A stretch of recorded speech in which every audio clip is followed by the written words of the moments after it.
এখন হাতত এটা স্মাৰ্ট মিটাৰ, আনখন হাতত এটা লেম্প। স্মাৰ্ট মিটাৰ বন্ধৰ দাবীত অভিনৱ প্ৰতিবাদ বিধায়ক অখিল গগৈৰ। স্মাৰ্ট মিটাৰৰ লুণ্ঠন বন্ধ কৰাৰ আহ্বান অখিল গগৈৰ। অখিল গগৈৰ মতে এনেকৈ স্মাৰ্ট মিটাৰ লগাই থাকিলে আমি লেম্পৰ যুগলৈ ঘূৰি যাব লাগিব।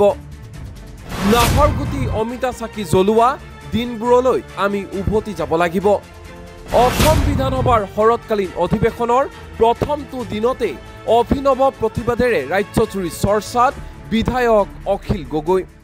এইটো হ'ল স্মাৰ্ট মিটাৰ। এইটো ইণ্টেলিয়া স্মাৰ্ট। এইটো ইণ্টেলিয়া স্মাৰ্ট, ইণ্টেলিয়া কোম্পানীৰ স্মাৰ্ট মিটাৰ। ইণ্টেলিয়া স্মাৰ্ট জেনাছ আছে, তেনেকৈ 3টা কোম্পানী আছে। 3টা কোম্পানী এনেকৈ স্মাৰ্ট মিটাৰ লগাই আছে।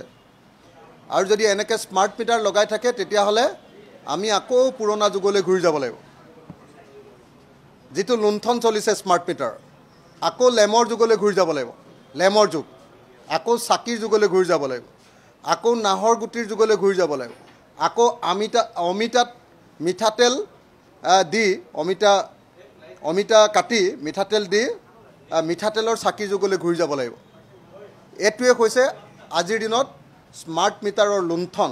গোটেই অসমজুৰি এতিয়া অসমৰ মানুহে প্ৰতিবাদ কৰিছে আৰু অসমৰ মুখ্যমন্ত্ৰীয়ে নজনা ভাওজুৰি অসমৰ মানুহক লুণ্ঠন কৰিবৰ কাৰণে সুযোগ দিছে। অসমৰ মুখ্যমন্ত্ৰীয়ে যিটো কথা কৈছে যে যোৱা বছৰৰ বিল আৰু এই বছৰৰ বিল তুলনা কৰি দেখুৱাওক, মই আজি অসমৰ মুখ্যমন্ত্ৰীৰ কথা অনুসৰি যোৱা বছৰৰ বিল আৰু এই বছৰৰ বিল তুলনা কৰিবৰ কাৰণে আহিছোঁ। 2022 চনলৈকে দেখুৱাই লওঁ। 2022 চনত মে' মাহত আমাৰ ঘৰত বিল উঠিছিলে 4,044 টকা 2022 চনৰ মে' মাহত। আৰু 2024 চনৰ মে' মাহত আমাৰ বিল উঠিছে 6,070 টকা। 24 চনত 6,070 টকা। 23 চনত উঠিছিলে 3,012 টকা। তেতিয়ালৈকে স্মাৰ্ট মিটাৰ লগোৱা নাই। 23 চনৰ মে' মাহত 3,012 টকা আৰু 24 চনৰ মে' মাহত উঠিলে 6,070 টকা। ডাবুল হৈ গ'ল। 3,012 টকাৰ পৰা 6,070 টকা দুগুণ হৈ গ'ল। এইটোৱে হ'ল স্মাৰ্ট মিটাৰৰ লুণ্ঠন। সামগ্ৰী একেগিটাই আছে, একেই বস্তুৱে ব্যৱহাৰ কৰিছোঁ, কিন্তু আমাৰ 3,012 টকাৰ পৰা মে' মাহত 2023 তাৰিখৰ 2024 চনৰ মে' মাহত আমাৰ আহিলে 6,070 টকা। জুন মাহত 2022ত আহিছিলে 4,999 টকা, 5,000 টকালৈ এটকা কম।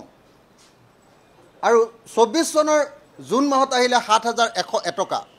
গোলাঘাটৰ ফৰকাটিঙৰ শিৱ শইকীয়া, মই বিলটো আপোনালোকক দি দেখুৱাই দিছোঁ। অফিচত যেতিয়া অভিযোগ দিলে এইটো কি অদ্ভুত বিল আহিলে স্মাৰ্ট মিটাৰৰ, কি অদ্ভুত বিল আহিলে, তেতিয়া অফিচে সেইটো কমাই 1,445 টকা কৰি লৈ ল'লে বিলখন।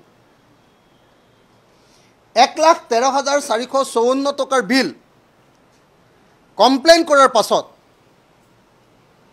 ডকাইত APDCL-এ ডকাইত স্মাৰ্ট মিটাৰত আহিছিলে 1,13,454 টকা। অফিচত অভিযোগ দিয়াৰ পাছত সেই জুলাই মাহৰ 2024 চনৰ বিলটো ল'লে 1,445 টকা। এইটো হ'ল স্মাৰ্ট মিটাৰৰ বাহাদুৰি। সেইকাৰণে আমি কৈছোঁ যে স্মাৰ্ট মিটাৰৰ ওপৰত এটা দিনৰ বিতৰ্ক হ'ব লাগে বিধানসভাত। স্মাৰ্ট মিটাৰ বন্ধ নহ'লে অসমত গণবিদ্ৰোহ হ'ব। স্মাৰ্ট মিটাৰ বন্ধ নহ'লে অসমৰ চাৰিওফালে বিদ্ৰোহ হ'ব। অসমৰ মানুহে ব্যাপক আন্দোলন কৰিব। এইটো স্মাৰ্ট মিটাৰ নহয়, এইটো স্মাৰ্ট লুণ্ঠন। এইটো স্মাৰ্ট মিটাৰ নহয়, এই স্মাৰ্ট মিটাৰৰ জৰিয়তে বিজেপি চৰকাৰে গণ ফাইন, মাছ ফাইন বা গণ জৰিমনা আমাৰ ওপৰত বিহিছে। অসমৰ জনতাৰ ওপৰত গণ জৰিমনা বিহিছে। যেনেকৈ ব্ৰিটিছৰ দিনত তামোলৰ ওপৰত কৰ লগাইছিলে, নাঙলৰ ওপৰত কৰ লগাইছিলে, এতিয়া এই বিজেপি চৰকাৰে কি কৰিছে, স্মাৰ্ট মিটাৰৰ নামত এনেকৈ অসমীয়া জাতিৰ ওপৰত গণ জৰিমনা জাৰি কৰিছে। নিউজ ডেস্ক, এনি টক্স।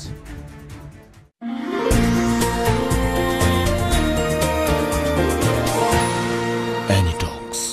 ভোটৰ বিপৰীতে ৰাইজৰ স্বাৰ্থত।